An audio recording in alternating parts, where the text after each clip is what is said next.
Welcome to the Her Story Circle podcast, the podcast that brings you the extraordinary tales of everyday women who are changing the world. I'm your host, Gertrude Mache, and I'd like to acknowledge traditional custodians of the land on which we meet today. I also like to pay my respects to elders, past, present, and emerging. Every week, we dive into the lives, challenges, and triumphs of women from all four corners of the globe.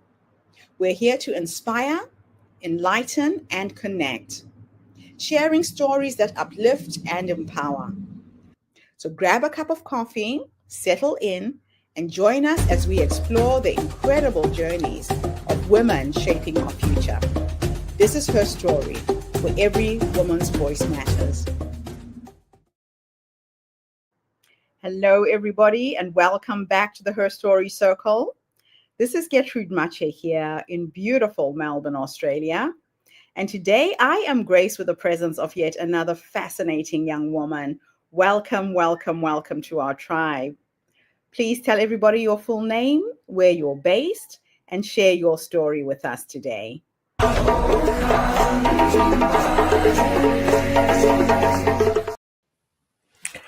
Namaste. I'm Nikita Thakrar and I'm based in the UK, and for as long as I can remember, I have felt as though I didn't belong.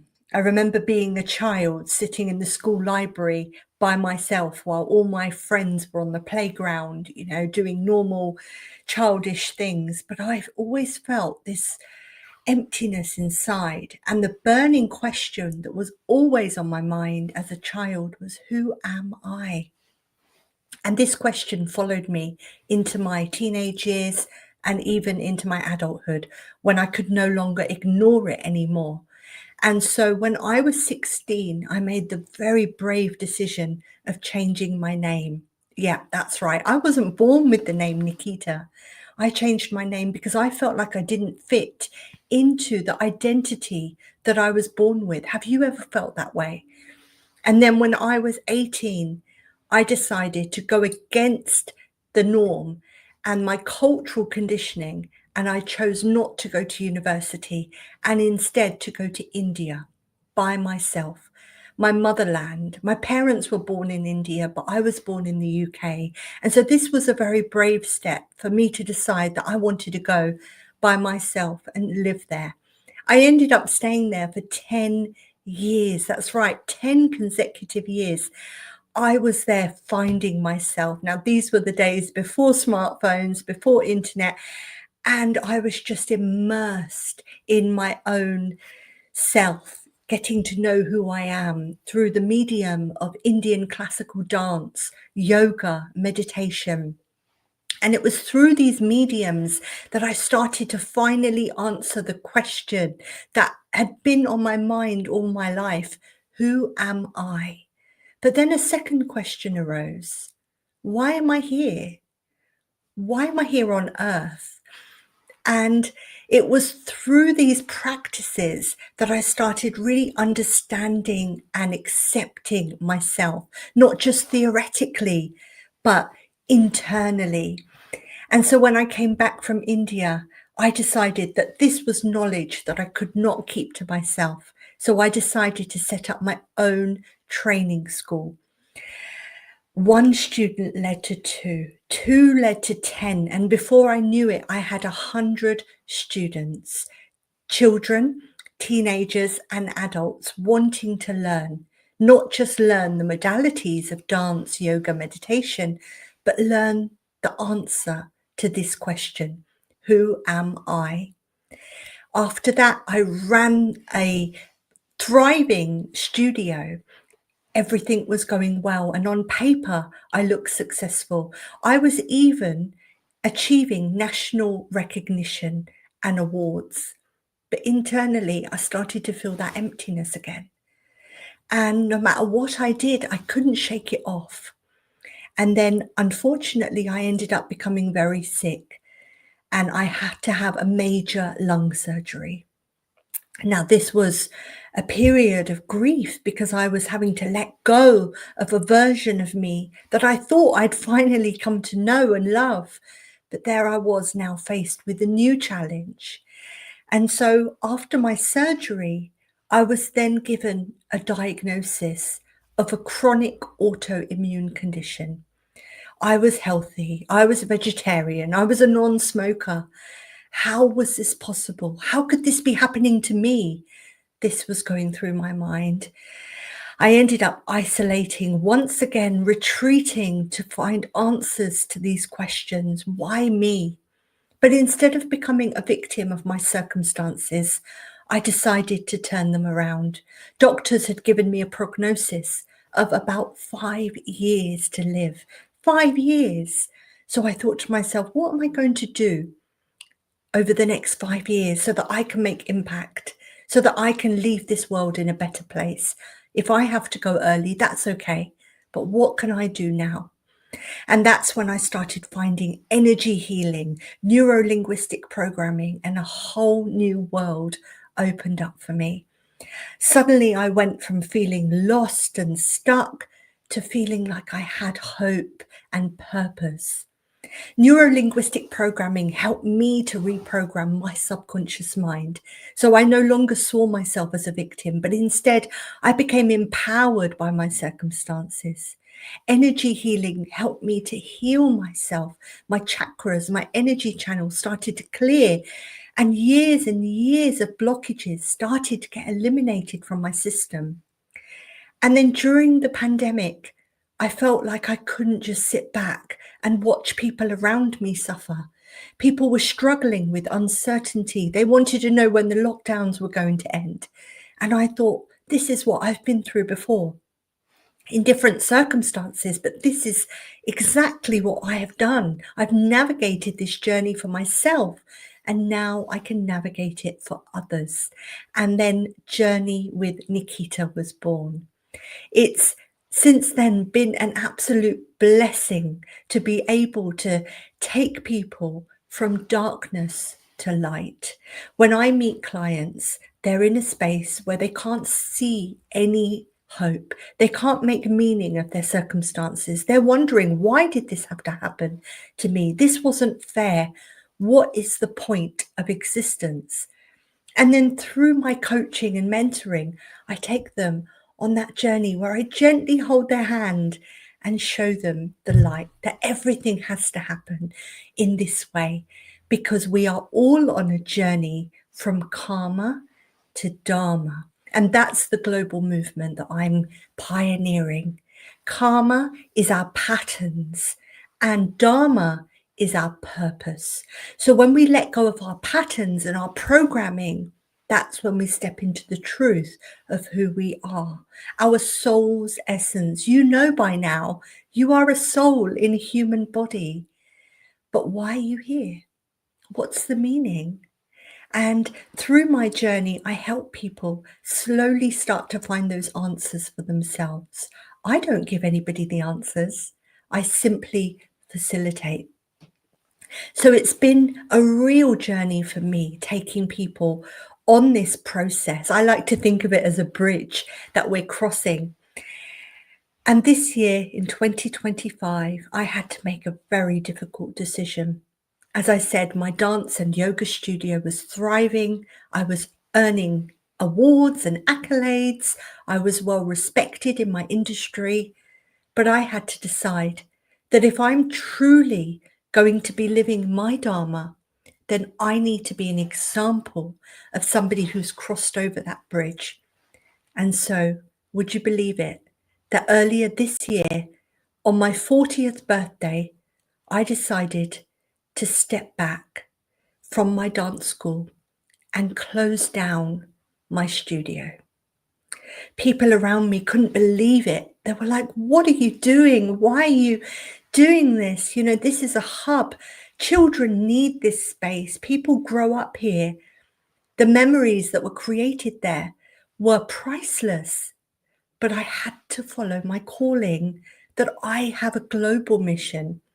Those 4 walls that I set up, they were my foundation, but they were not the end for me. And I started to feel that I was outgrowing them. And so I had to make that brave and bold announcement to all of my students and their parents and their families that this is no longer going to be a center for you. But my work will continue. And in fact, it will continue on a bigger way.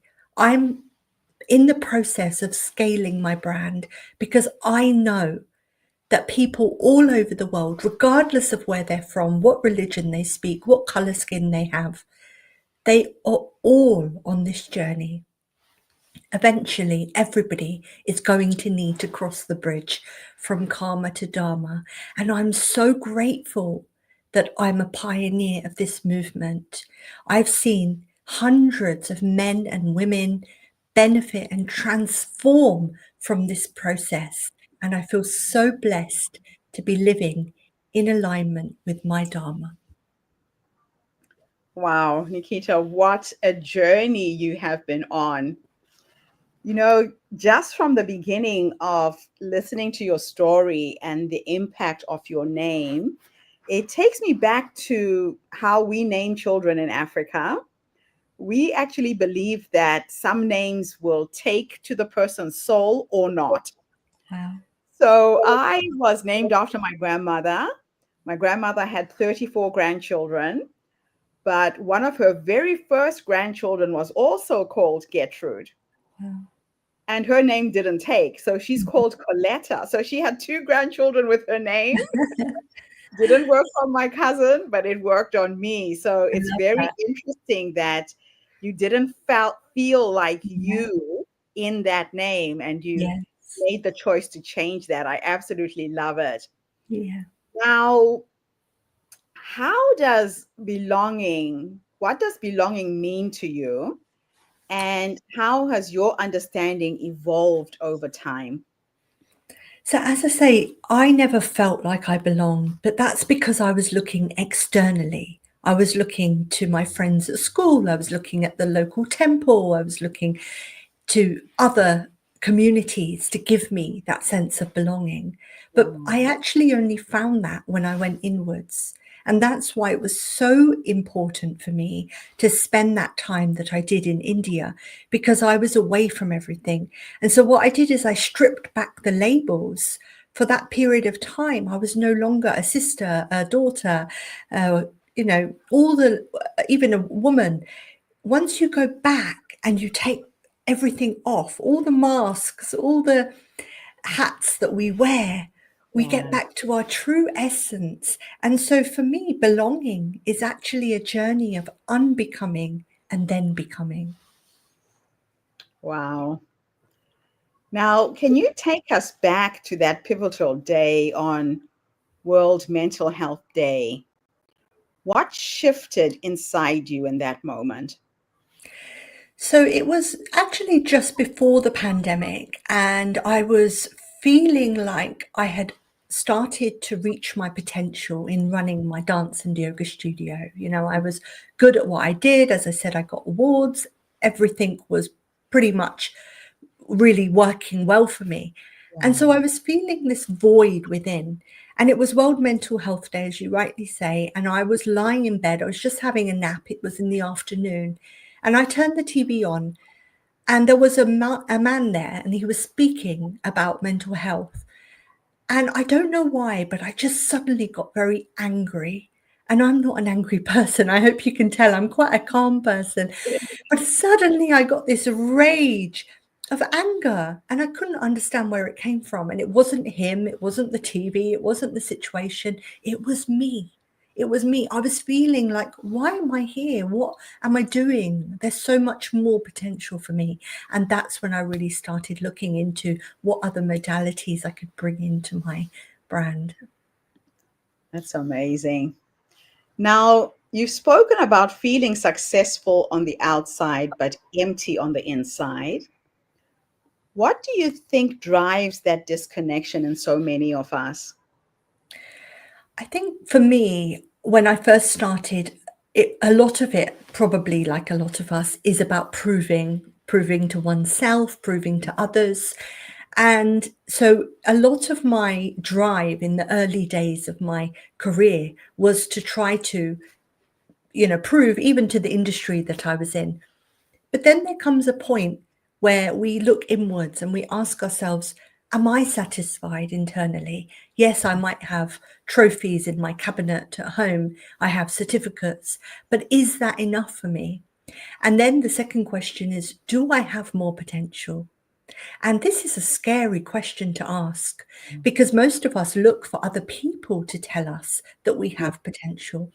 But actually, it's about going inwards and saying, have I got more to offer? Does the world need me? Wow. That going inwards sounds simple, sounds easy, but for a lot of people, it isn't that simple. No. It's not that easy to find that calm and still place. Yeah. So, what inspired you to create the Reiki ritual? And how is it different from the traditional Reiki or therapy?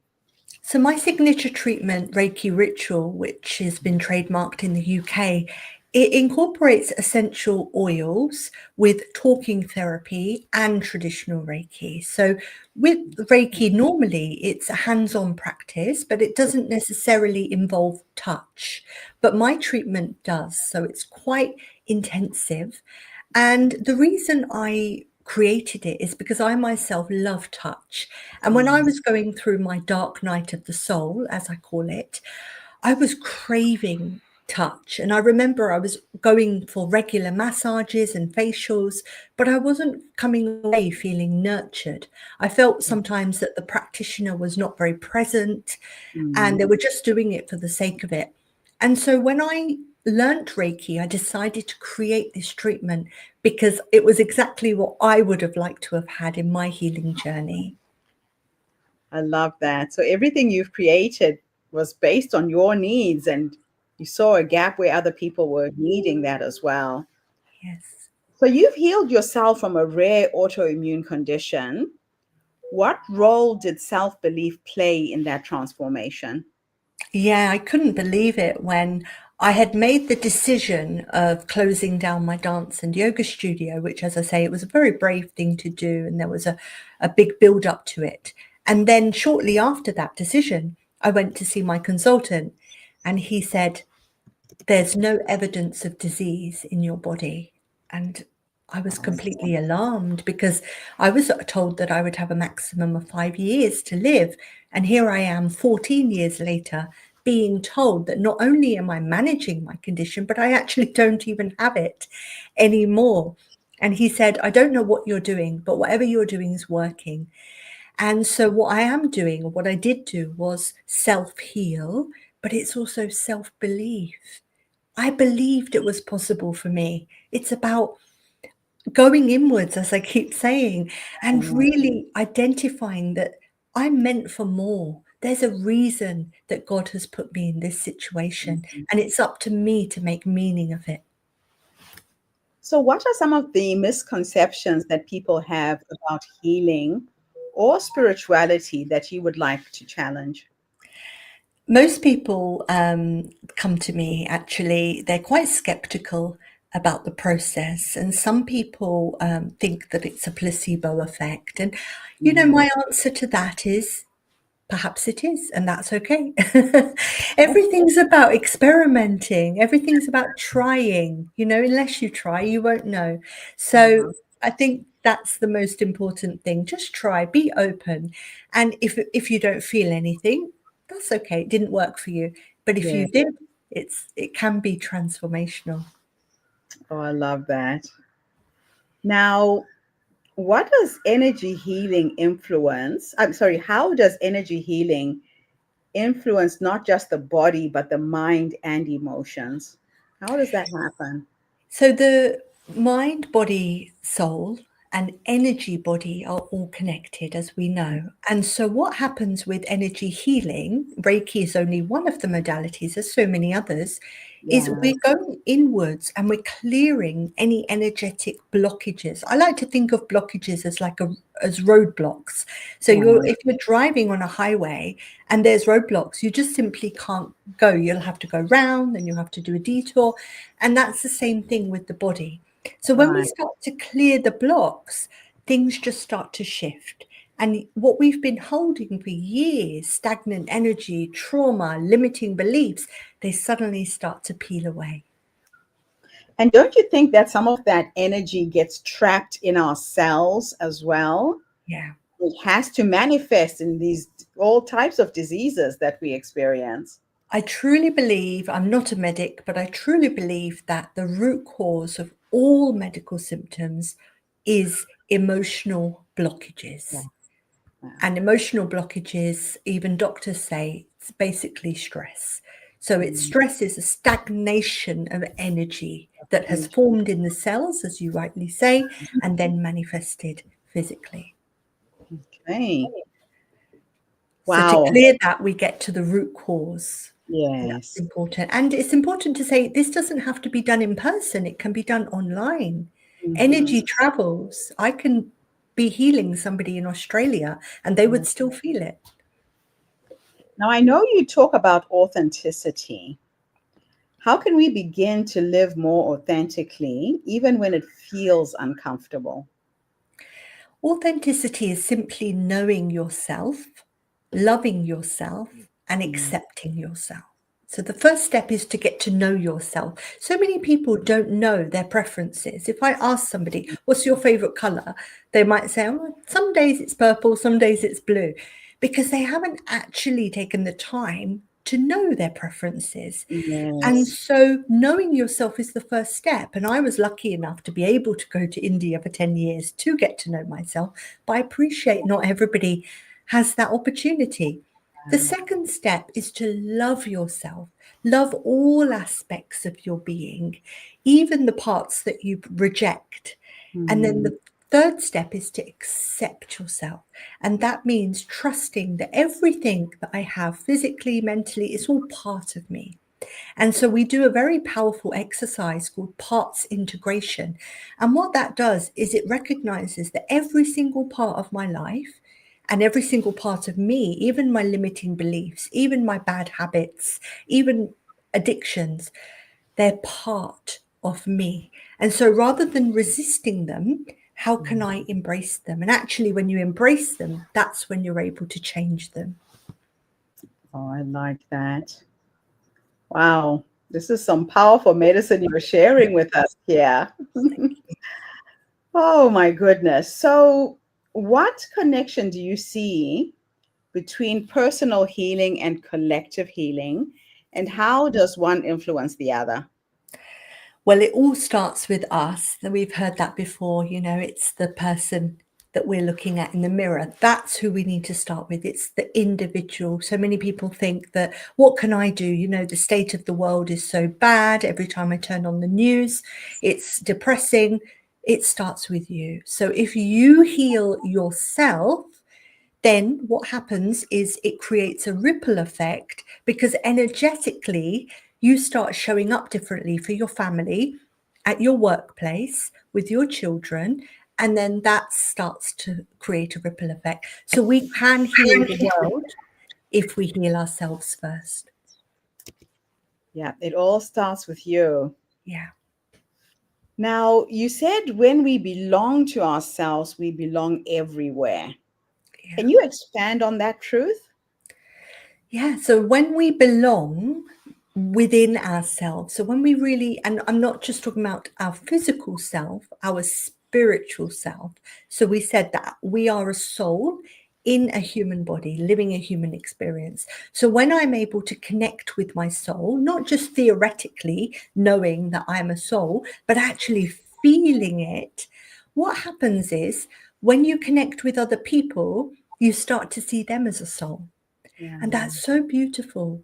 And that takes away the barriers of race, creed, color, height, weight, and all of these things that we were previously perhaps judging people with.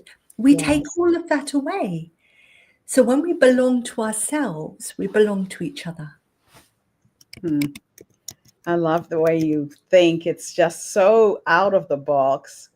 So, what advice would you give to someone who feels lost, disconnected, or like they don't belong anywhere? Yeah. Face yourself.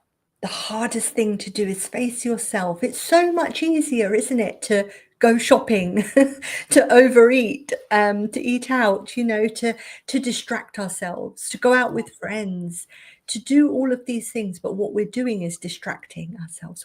It's a coping mechanism. The hardest thing to do is to sit down and say, okay, I'm not going to do anything. I'm not going to have the TV on, the radio on, nothing. I'm just going to be with me. And then whatever comes up, facing it. So remember when I said anger came over me, instead Yes. of just being angry, I became curious about the anger. Oh, where is this coming from? Coming from. So it's about stepping back, Yeah. becoming objective. And that's when you're able to really understand who you are. I read a book once that said something like our emotions are like our children, that when they come to us, you have to pull them close and just be with them for a while, Yeah, I and love not that. resist or push against it. Because the Beautiful. more you Yeah, push against it, the more they want your attention, right? So, exactly. Yes. And we're taught in our society that, you know, crying is not good for you. You're weak if you show emotion. But actually, I love this, what you're saying. Bring it in and just to explore it, just to be with it. Okay, let me be sad.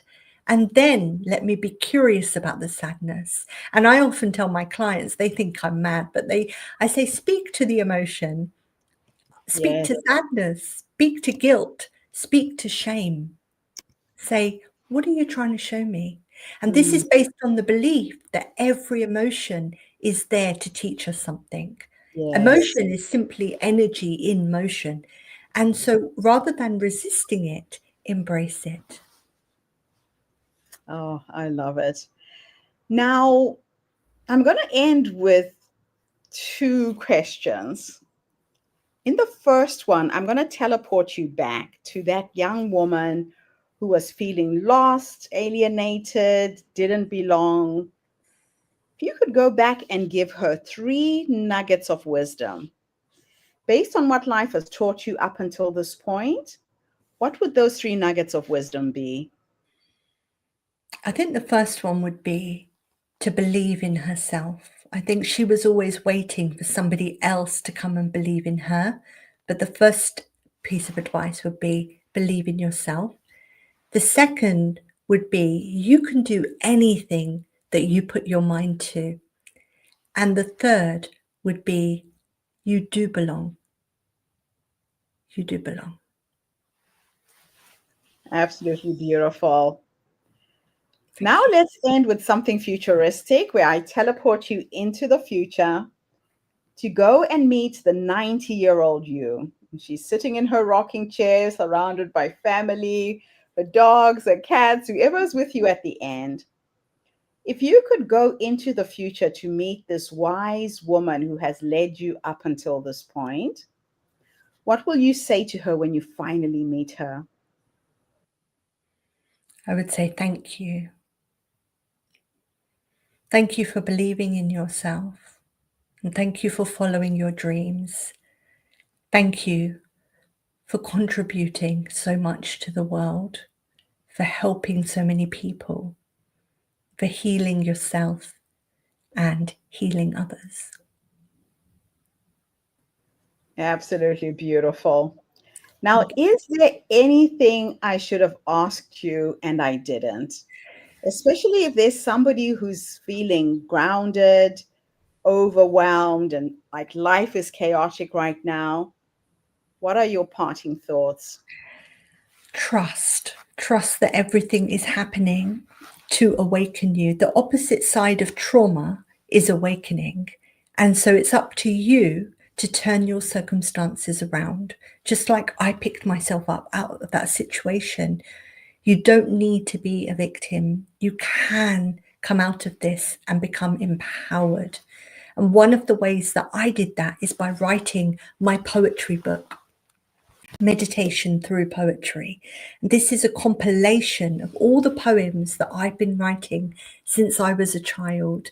And it's been a beautiful cathartic process to journal my thoughts and feelings. So I would strongly advise anyone out there struggling to journal their emotions. It's a very powerful tool. Fantastic. Well, you've left us with a lot of nuggets. Thank And you. if anybody is looking for support, needing help to feel unstuck, to get that sense of belonging, please don't try and do it alone. Mm. Look for the experts. Today, we've given you an amazing mentor, a person who can guide you through that process. So do reach out to her. Her website is journeywithnikita.com. Or if you know somebody else who is struggling, please share this podcast. Share it with your friends, your family, and your children. Nikita, thanks again Thank for this you. amazing interview. Thank you. And No, thank you to everybody who tuned in. The Her Story Circle is not just a podcast. We're a social impact movement that brings you the stories and voices of people from all over the world. We share our stories to uplift you, to inspire you, to energize you, but most importantly, to take you from where you are now to where you're trying to go. So tune in again tomorrow when I interview yet another amazing guest. In the meantime, have a fantastic day, morning, or evening, wherever you are in the world, and bye for now. Thanks again, Nikita. bye-bye. Thank you for tuning into the Her Story Circle podcast. I hope today's story has inspired you to believe in the power of our stories and the difference you can make in the world when you use your voice. I'm Gertrude Mache, and it's been an honor to share this space with you, where voices from all walks of life come together to weave a rich tapestry of diverse perspectives. Don't forget to subscribe, rate, and review our podcast to help us share these stories with more listeners. Follow us on social media by looking for the Her Story Circle podcast for more updates. And join us tomorrow for another episode filled with courage, resilience, and empowerment. Remember, your story matters, and together we're building a stronger, more inclusive world. Until next time, keep making her story.